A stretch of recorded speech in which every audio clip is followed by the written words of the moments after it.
बोलिए क्या और अपेक्षा ठेवलेली गोरगरिबांचे कैवारी असं देखील उपमुख्यमंत्री यांचं एकनाथ शिंदे मला माहीत नाही कोण कैवारी वगैरे आहे ते. इथे कोणी कैवारी वगैरे नाही आहे. इथे प्रत्येक गोष्ट ही संघर्षातूनच मिळवावी लागते.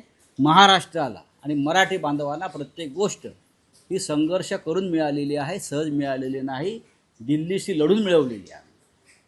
इथे कोणी कोणाचा कैवारी नाही हे सांगतो मी.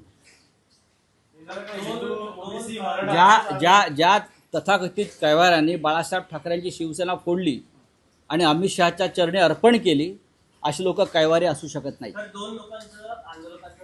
दुर्दैव आहे, हे दुर्दैव आहे. आम्ही त्यांना श्रद्धांजली वाहतो. अशाच प्रकारचे मृत्यू आणि अशाच प्रकारचं आंदोलन हे शेतकऱ्यांचं दिल्लीच्या सीमेवर झालं होतं. त्यातही मोदी सरकारनं अनेक आंदोलकांचा बळी घेतला. आपल्याला माहीत असेल, राकेश टिकैत यांच्या नेतृत्वाखाली अशा प्रकारचं आंदोलन अनेक पहिले दिल्ली आणि पंजाबच्या सीमेवर झालं शेतकऱ्यांचं, आणि तिथेही आंदोलकांचे बळी गेले, आंदोलक मरण पावले. त्याच पद्धतीनं महाराष्ट्रामध्ये फडणवीस काम करत आहे.